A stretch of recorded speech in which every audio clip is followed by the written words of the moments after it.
Welcome to another Burgundy with Tweedy. Feels like it has been a while since there's been one in the cellar, doesn't it? Partly because this is just a really ridiculous place to do a wine tasting, but it's already dark outside and a bit cold, and my back garden didn't seem to appeal either, so on this particular occasion, the lesser of two evils. This is the second of the two bottles I picked up from Harrods recently.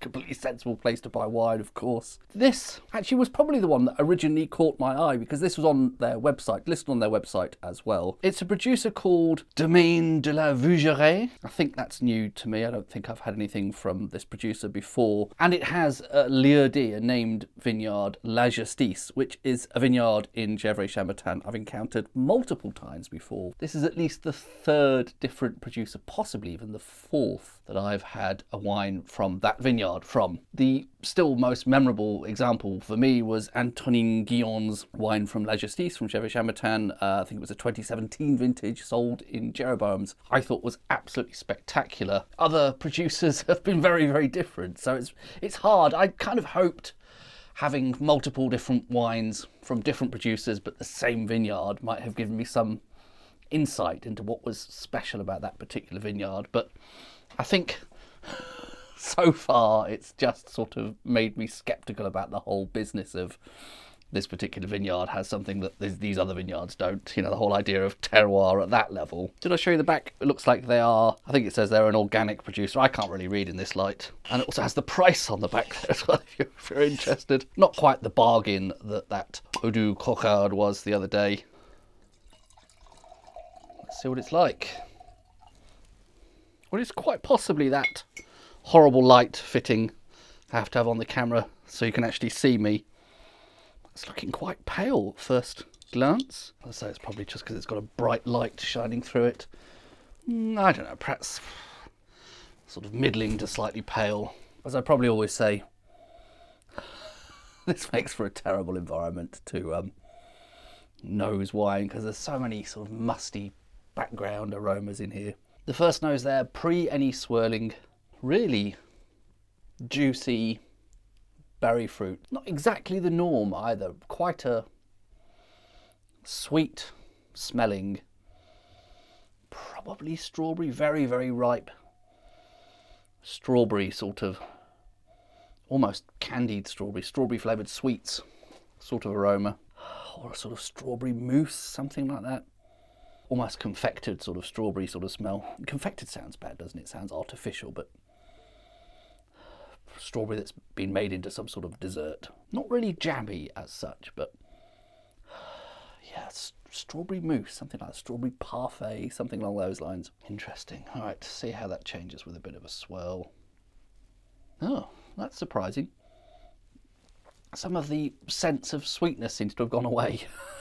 And it's actually now back into more familiar sort of berry fruit territory. Bit of raspberry, bit of strawberry, that sort of thing. Not really detecting anything else so far, just various manifestations of berry fruit. Not necessarily a bad thing, but a little bit simplistic thus far, I'd say.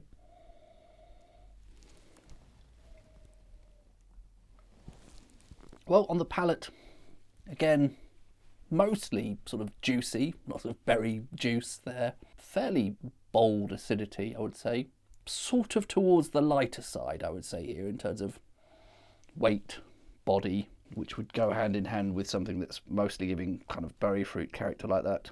It's not really fair or reasonable to compare it to that Eau du Coquard village level Gevrey Chambertin. They just happen to have been bought from the same shop and they were of the same vintage, but that almost immediately had a bit more sort of seriousness and interest. Whereas initially there's nothing kind of wrong with this, but it's coming across as a little bit light and a bit sort of inconsequential. It's pleasant berry fruit, not really much else going on initially. Perhaps that will develop with time. There's certainly nothing unpleasant about that, but not really much initially to get very excited about. I suspect this is something that will come into its own later on, but there's a very high chance I can't be bothered later with the faff of coming back down into my cellar. Bit inconclusive probably at this point, sorry about that, but I mean certainly pleasant berry fruit character, but just not much else going on at the moment. Perhaps a fairer comparison, although it was a different vintage, that Antonin Guillon which had loads of ripeness and richness and concentration. That, for me, was a real sort of textbook bit of Gevrey Chambertin from this same vineyard, La Justice. Not getting that sense of richness or concentration here. It is a little bit light. Lighter styles of Gevrey Chambertin are fine if it's going kind of elegant and perfumed and delicate and nuanced and ethereal and all of those kind of things. I don't mind that style if it's like that, but this is really just pleasant berry fruit and not much else. I felt it would be very unfair to put out that set of tasting notes with the initial reactions down in my cellar yesterday. This has been sat with the cork in overnight into the following day. I actually put it in the fridge for a while because I think that just maintains a more stable temperature than room temperature. My assessment yesterday, I don't think really did this justice. So let's revisit it again.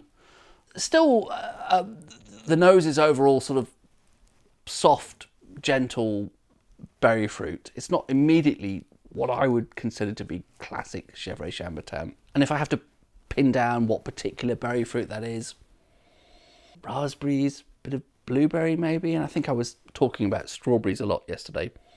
So that is still the case. Actually quite sort of summery sort of sense to that.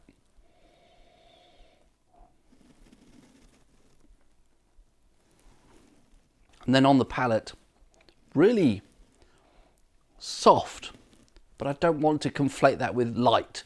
Pleasant always sounds like a bit of an insult, doesn't it, for wine, but it's charming. Perhaps that's a better way of phrasing this. Charming. Really quite a nice mouthfeel, and it's not in the style that I normally get most excited about in Burgundy, not the silky fruit of Vougeraie or the kind of intense concentration of Gevrey Chambertin, but it does have a kind of lovely, wispy softness to it. It feels more to me like something from somewhere else in Burgundy, possibly those villages in the middle of Gevrey Chambertin and Vougeraie, like Chambon-Missigny and Moret-Saint-Denis, that to me often seem to express slightly softer, gentler berry fruit characters. But it is nice in its own way, and I think it has benefited from a sort of overnight airing. Hopefully some of that was vaguely meaningful. Cheers.